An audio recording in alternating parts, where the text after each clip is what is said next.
Hola, este es un podcast para todas aquellas personas que han decidido o están decidiendo vivir una vida con sentido, con propósito. Bienvenidos a un nuevo episodio del podcast. Hoy vamos a hablar Impacta con liderazgo, marca el rumbo. Y para eso tenemos una invitada muy especial, Blanca Luz Holguín. Gracias por aceptar la invitación a estar en el podcast. No, gracias por ustedes por tenerme aquí, por invitarme y sobre todo por hacer parte de lo que acabas de decir, de una vida con propósito.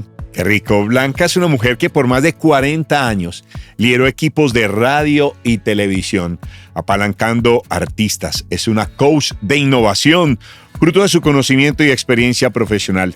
Su trayectoria de vida habla de empuje, fortaleza, valentía, de toma de decisiones, pero también de conexión humana. Esta mujer, si uno tendría que mostrarla en cifras, pues les cuento que es necesario destacar 30 años con la música, con sus 5,000 eventos en 20 años. Durante 5 años trabajó con talento musical de RCN Televisión. Así que gracias, Blanca, de corazón por estar acá en el podcast. Y comencemos hablando justamente de qué significó para ti estar en un medio en Colombia tan importante. ¿Qué significó para ti en tu vida y en tu carrera profesional? Bueno, yo arranqué en la radio en 1980, o sea, estamos hablando del siglo XX. Sí. Entonces, fui una bendecida, yo creo, en el camino de mi vida porque me tocó enfrentarme a la formación de equipos y ser líderes tanto en el siglo XX como en el siglo XXI. Ajá.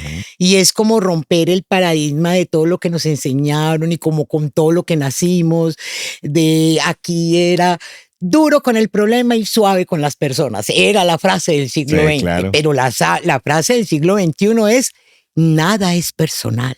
¿Ok? Entonces uno dice, bueno, ahí se nota la diferencia de generaciones que como líder me tocó enfrentar. Entonces, en el siglo XX, digamos, era un liderazgo mucho más rígido, que exigía demasiados resultados, pero que era demasiado empático. O sea, uno apersonaba mucho del desarrollo y la evolución de sus miembros de equipo.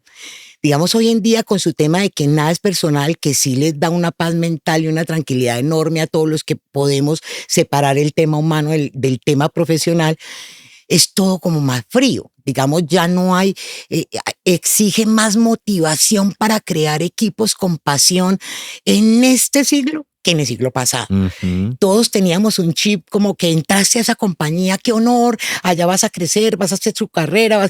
Hoy en día no. Hoy en día las prioridades son otras. Entonces el líder sí tiene que estar preparado para enfrentar esa diferencia cultural, emocional y social que el liderazgo nos ha enfrentado. Entonces siento que pues todos tuvieron sus ventajas y sus desventajas como todo en la vida, pero en conclusión, todo suma una gran cadena de valor. Entonces, digamos que de 1980 al 2025, que he estado liderando todo el trabajo de comunicación, que digamos que antes era más machista que hoy, que todavía los hay, pero menos, y que ya tenemos más oportunidad en el mercado, pero que sí fue muy difícil en el 80 llegar a una radio, a unos medios de comunicación donde solamente había hombres, entonces el respeto era otro, la trata dentro del equipo y el rol que tú jugabas se manejaba de una manera diferente, y encontrar ahora que es un poco todo más armonioso, más consciente, pero también más limitado. Uh-huh. Si pudiéramos con tu experiencia caracterizar el énfasis de la líder que has sido, uh-huh, ¿cuál es? Hoy para, pues obviamente, con todos esos aprendizajes. Pues me he dedicado a trabajar mucho un liderazgo muy humano, uh-huh, porque en una época que es tan digital, se pierde mucho la humanidad. El scroll y la falta de escribir, las tablas, el computador, nos ha vuelto muy de cálculo, muy es así, esa está la fórmula, y así lo vamos a lograr. Pero lo que en realidad debemos pensar es qué tanto impactamos de verdad la vida de las personas en una era donde todo es digital, donde todo es tan frío, donde las relaciones ya son, yo me escribí por él en Instagram y cuadramos un feed, me dijo un artista. Le digo, pero ya hablaste con él, sabes qué es lo que quiere, está en sintonía con lo tuyo, uh-huh, y de pronto no es así. Entonces siento que mi liderazgo se basa en un tema muy humano, transgeneracional, o sea, yo siempre he formado equipos que quiero que estén más allá de mi propio equipo. O sea, yo genero proyectos, estructuro equipos, quiero ganar, como todo, lograr el éxito, pero después quiero que mi gente y mi equipo esté ojalá en lugares en mi competencia o mucho mejor que yo, porque eso sí me demuestra que mi trabajo fue bueno. Te ayudaste Porque ahí. todos ellos están muy grande en televisión o en Univisión o en TNT o están en diferentes marcas muy grandes y eso indica que tuvieron un buen guía, que encontraron un buen camino, que se formaron y lo lograron. Entonces, haber impactado a las personas, los artistas, los líderes de una u otra forma, sí creo que hace que logré mi meta en un liderazgo más humano y más de transformación de los equipos que formé.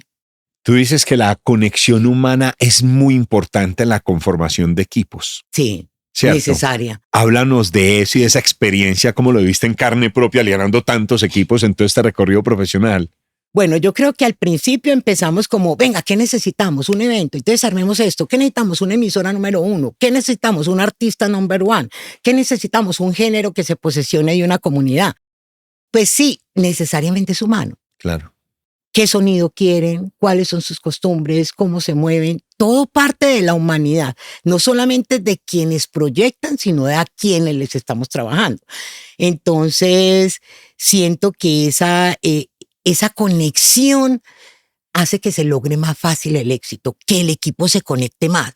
Cuando uno está al aire y tiene un equipo donde aquel no se habla con aquel, o este le tiene envidia al otro, o este tiene muchos logros, pero yo no tanto, entonces lo que se logra es como que al aire se perciba que no todo está bien, como que anda algo cojito, como que algo está faltando.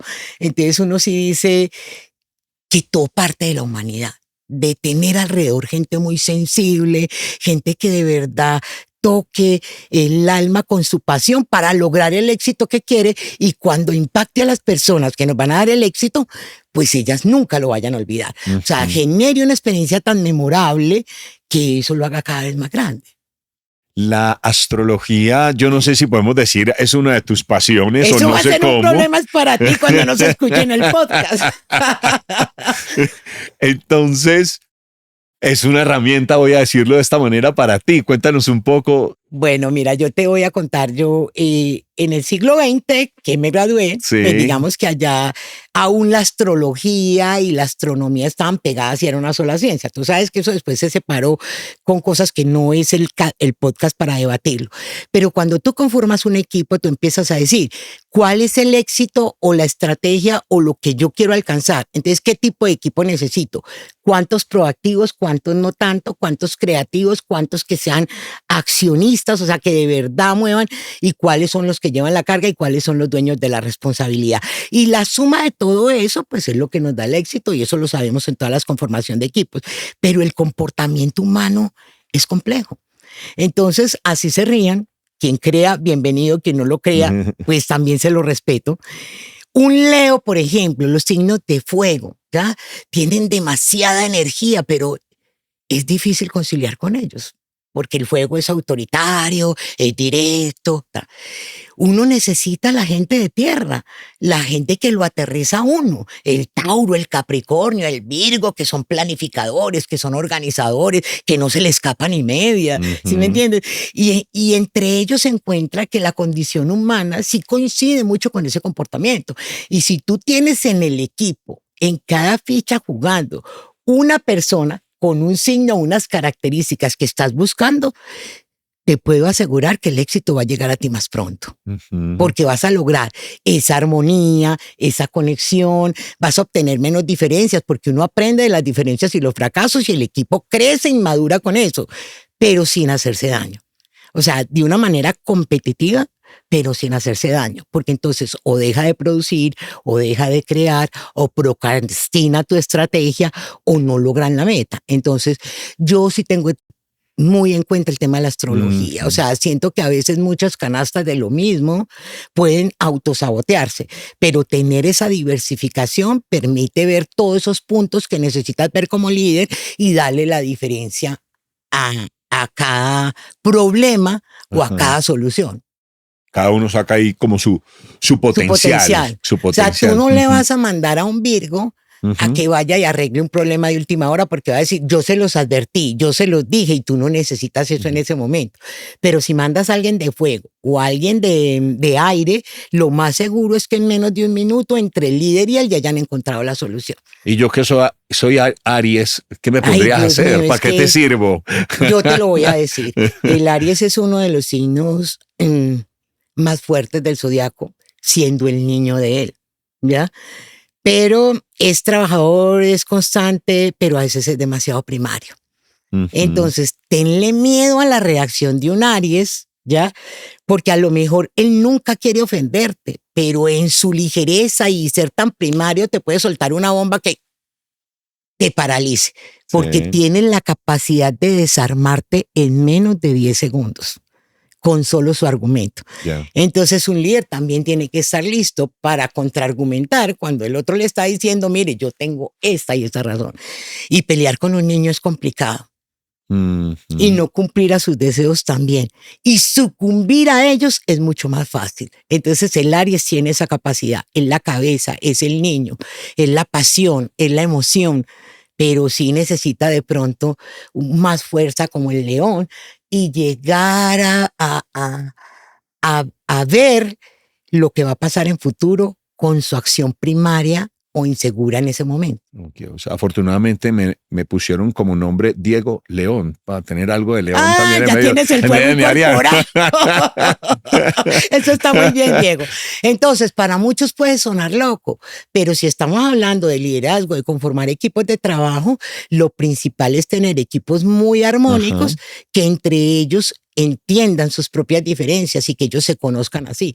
Yo tenía equipos que muchas veces decía, ay, no, este tema dejémoselo a Jaime porque él es Tauro, él sí nos organiza eso minuto a minuto y después nosotros lo ejecutamos. Entonces ellos también se van convenciendo de las grandes capacidades de sus compañeros y empiezan ya a delegar esa responsabilidad dentro de su mismo desarrollo de puntos para que puedan ejecutarse con él. Blanca, hay en el ejercicio de liderazgo retos muy relevantes. De hecho, en un sector como el que tú has trabajado durante tantos años, pues hay retos de la industria también que los han movido. Si uno hiciera un balance un poco regresando a ese pasado, ¿qué retos significativos has enfrentado en el ejercicio del liderazgo? El ego. Creo que la palabra que a todos nos martiriza es la enfermedad por el ego. O sea, cuando se tiene poder y cuando se tiene un ego muy grande, a un líder le es complicado manejar el tema para poder mover el equipo con el impulso que necesita. Y yo lo he visto generalmente en los artistas. Los artistas tienen un gran liderazgo cuando están empezando y tienen un arraigo y quieren vender y quieren que todo el mundo les escuche la canción y llegan a cualquier parte y te la cantan a capela y hacen ese esfuerzo y todo. Pero cuando ya tienen poder y todo ese ego, los enceguece. O sea, se les olvida con la pasión que lograron llegar a ser un número uno. Y a veces con sus mismos fans o con la misma gente que lo ha hecho grande, el comportamiento es otro. Entonces es cuando uno dice que la formación como persona no ha sido con bases tan fuertes como para que cuando encuentre el éxito y la gloria por la que tanto ha trabajado y por la que tanto ha luchado, pues de ahí ya se convierta en la persona que no es o en la persona que era y hasta ahora lo descubrimos. Entonces eso es mucho más triste. Entonces creo que el reto más grande, no solamente en el siglo pasado, sino en todos los siglos venideros, va a ser el ego.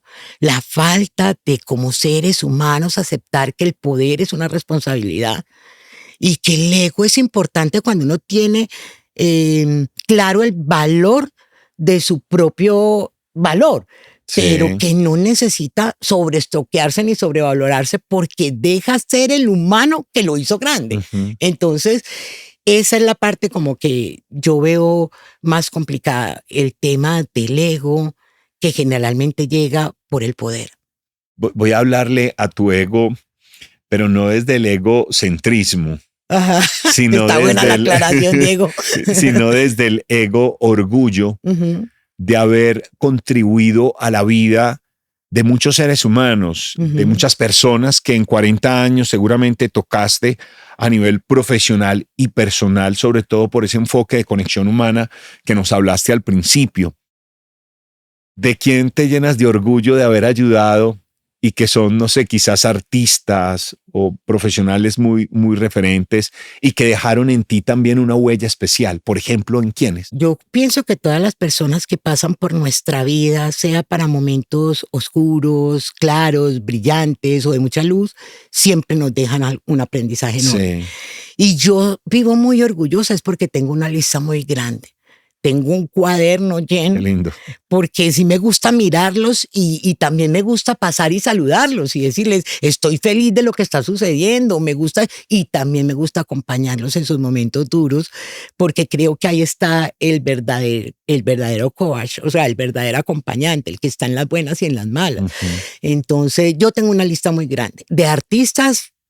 Aquí en Antioquia casi todos, en casi todos los géneros, Balvin, Maluma, Arely Senao. Es que el problema mío es mencionarlos, Claro. porque si me Omitir llega alguno a y después faltar ven y se alguno enojan. y yo no traje pastel, entonces aquí no tengo claro.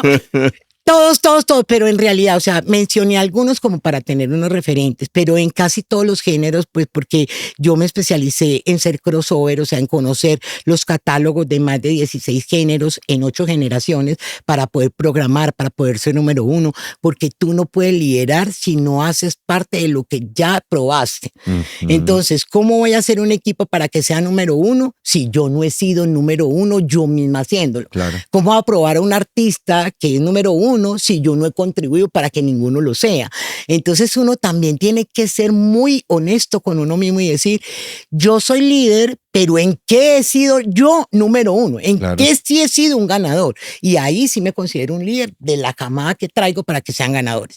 Entonces, para mí el tema me llena de mucho orgullo que Ujú. tanto en radio, en televisión, los mayores referentes de este país, influencers, youtubers, artistas, locutores, directores de programas, productores, operadores de audio, técnicos de sonido, ingenieros, la creación de la llegada digital por primera vez, el entrar un computador a una torre sonora, un editor de audio, o sea, tantas cosas por primera vez Ujú. que fueron muy grandes y que de verdad contribuyeron mucho a mi historia. Pero si de algo me enorgullezco es de, por ejemplo, haber creado un banco de voces no solo para Colombia, sino para las cadenas de radio, con más de 180.000 fichas auditivas de entrevistas con los artistas más importantes de Colombia y del mundo, los hechos más relevantes de Colombia y del mundo. Si tú necesitas hacer un documental en este momento en Colombia y necesitas 30 segundos de la voz de Mandela, 10 segundos de cualquier situación que haya pasado en Colombia o cualquier personaje, lo vas a tener. Gracias a ese trabajo que hice durante 35 años de crearle a Colombia un banco auditivo que va a ser eh, uno de los legados más grandes del Qué país para lindo todas eso. las generaciones. Entonces, aparte de contribuir en líderes, es también lo que has dejado como legado. Entonces, sí me siento muy orgullosa, no solamente de la gente que he podido ayudar, de compartir, de verle su éxito, su crecimiento, de saber que no estaba equivocada, que en ese Ujú. lado lo aporté, de la gente de radio y televisión, de la cual aprendí mucho y también enseñé, y sobre todo de haber sido un líder gran formador, porque una de las dificultades más grandes en todas las carreras es que cuando miras para atrás no hay quien reemplace a esto, no hay quien reemplace a esto, porque a la gente le da miedo a hacer su reemplazo porque me van a votar. Entonces eso es Ujú. como un pensamiento tan mediocre que yo me preocupé más era como por hacer tanta gente buena que ojalá alguna llegara a reemplazarme. Ujú. Entonces, sí me lleno de orgullo. Es como haber sido honesta conmigo mismo, haber podido ser mentora de mucha gente, haber enseñado y dar ese legado a tantas personas y que hoy en día todas ellas estén en lugares donde puedan aportar eso. Y algo que uno nunca dice, que generalmente uno tiene que tener una carrera siempre, sin decirlo, que tenga a su lado un sentido social. Y ese no me llena de orgullo, me llena de emoción de poder haber sido voluntaria y soy todavía voluntaria de tantas fundaciones y poder trabajar con la música y con el medio a través de eso para mejorarle su calidad de vida. Eso también me Qué llena. lindo.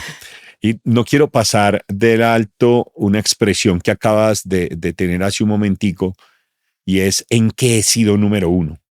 ¿En qué he sido número uno? Cierto, porque yo creo que también para quienes nos están viendo o escuchando, hablemosles también al ego, ¿cierto? Que a veces el ego, así como por un momento puede subirte, por otro puede ser que el ego te abaja. Ujú. Yo creo que todos podemos tener el llamado a hacernos la pregunta justamente: ¿en qué he sido el número uno? ¿En qué estoy llamado? ¿En qué estás llamada tú? ¿En qué está llamado tú a ser el número uno? Que es tu lugar también para contribuir a expandir tu talento, tu potencial al mundo. Blanca, ahora que te escuchaba, pensaba justamente en esas personas que has acompañado y quizás alguien que nos ve, que nos escucha, tiene un familiar o quizás ella misma es un talento. Ujú. Y tú has acompañado a que aflore ese talento de muchas personas. ¿Qué podemos decirle a esa persona, a ese ser humano, a ese familiar, para que vaya y le cuente a alguien de cómo hacerse cargo de sí mismo para vivir su proyecto personal cuando su sueño es ser un artista, etcétera? Un reto tan grande como hacerme cargo de mi propio proyecto implica que todos los días me tengo que levantar muy temprano a trabajar. Tengo que luchar, buscar los contactos, rodearme de la gente y el nivel que tengo y poder tener tan claro lo que quiero que cuando yo me siente con ellos y tenga un minuto para verlo frente a frente, tenga el discurso completo para venderle en un minuto lo que le tengo que vender y que me dé la oportunidad que necesito para despegar. Ahora tenemos muchas posibilidades y hay muchas herramientas, pero mientras no llegues a la persona que de verdad puede impulsar tu producto, no lo vas a lograr. O sea, uno puede encontrar mucha gente en el camino, no, ofrezco hermano que yo le ayudo, no, yo le ayudo con una platica, pero el camino a seguir, el prolietápico provivalístico, o sea, ¿qué viene después de qué sigue después de qué, cómo hago la promoción, después esto cómo lo evalué, y todo ese proceso es lo que hace que de verdad logre el éxito. Pero el primer camino es qué puerta vas a tocar y cuál es el discurso que tienes en menos de un minuto para hacerle vender a esa persona, que esa persona diga, él tiene una fórmula ganadora, porque nadie me ha vendido en 30 segundos una idea como lo logró él. Vale, ya que estamos entrando, digamos, como en los minutos de cierre del podcast. Ay, ya se acabó. Ya se acabó. Ay, no. Estoy muy cortito. No quiero dejar pasar por hacerte la pregunta tú tuviste que ejercer un liderazgo en medio de una industria que muy machista se fue transformando. Demasiado. Y que se ha venido transformando. Entonces, alguien que nos ve, un empresario, un emprendedor, o un miembro de una familia que le ha tocado enfrentar distintas etapas y cambios, ¿cómo liderar para el cambio? Yo siento que para todos fue más difícil antes de la pandemia. Sí. Antes de la pandemia, porque nunca habíamos encontrado una crisis tan brava, entonces digamos que lideramos a los tronquitos, como te decía, a lo pasado, duro con los problemas, suaves con las personas y con filosofías de otro de otro nivel. Pero después de la pandemia apareció la resiliencia. Ajá. Y yo creo que hasta los que no estábamos preparados para ser resilientes, nos llenamos de muchas razones para lograrlo.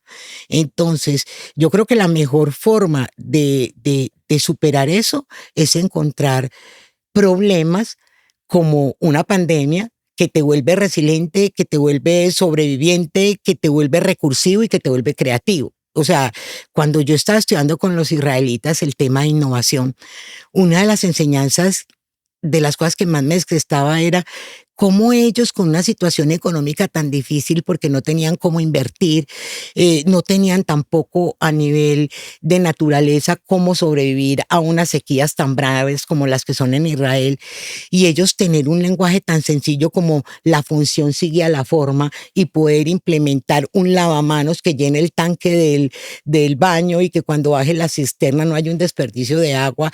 Ese solo invento de la función sigue a la forma ya te dice la forma cómo sobrevivir en los tiempos más grandes de crisis. O sea, voltea la hoja, voltea la página, mira todo lo que no has visto. El equipo te hace mucho más fuerte porque también te ayuda a encontrar esas oportunidades que dentro de las amenazas no has visto y hace que esa resiliencia se fortalezca. Yo diría que antes de la pandemia fue mucho más difícil trabajar la resiliencia porque se trabajó como así lo hacemos siempre, claro. ¿ya? Pero después de la resiliencia ya todo nos puso a pensar en que un momentico, todo tiene muchas formas de hacerlo, podemos lograr el éxito, pero no siempre tiene que ser como me dijeron. Entonces te vuelve creativo, vuelves y aplicas lo que te digo en innovación, que es la función sigue a la forma, y vas a lograr ver una oportunidad donde nadie la ha visto. Vale. Impacta con liderazgo, marca el rumbo. ¿Cuál podría ser el llamado a la acción para esos líderes? Es el líder de familia, es el líder de equipo en una empresa, es el líder social. ¿Qué le podríamos dar? ¿Qué podría llevarse a propósito de tus enseñanzas y tus aprendizajes de vida, de cómo impactar con liderazgo, marcar el rumbo? La humanización. Uh-huh. Si dejas de ser humano y te entregas a las cifras y a los resultados, yo no digo que necesites las cifras, que te necesites preparar, pero un líder que deje de ser humano, un líder que le deje de importar su gente, lo que está viviendo, lo que está pasando, que sea indolente ante la sociedad, no lo va a lograr, no lo va a lograr. O sea, puede tener demasiado conocimiento, muchísima estadística, mucha formación, pero necesita ser humano, porque el poder a veces deshumaniza. Entonces, el mejor plan de liderazgo es el que te hace más humano. Y lo más seguro es que ese es el que te va a hacer más ganador.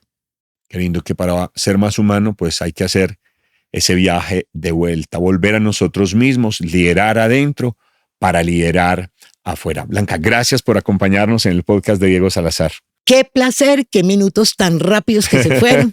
Y aquí les vamos a dejar los datos por si alguien tiene inquietudes o quiere llegar a nosotros. No faltaba más, el liderazgo parte de eso. Aquí están los datos para todos ustedes. Nos escriben y estaremos pendientes para apoyarlos. Muchas gracias por la invitación, Diego, y muchos éxitos a todos los líderes que están mirando con humanidad a todos sus equipos de trabajo. Qué lindo. Si la gratitud es la memoria del corazón, de corazón, gracias por venir, gracias por vernos, gracias por escucharnos, gracias por comentar y gracias por compartir este contenido con aquella persona que tú sientas el llamado de hacerlo, porque debe llegar a sus oídos para conectar mente, cuerpo y alma y sea instrumento de transformación. Nos vemos en un próximo episodio. Este podcast es gracias a Privé Audio. Hasta una próxima. Este es el podcast de Diego Salazar.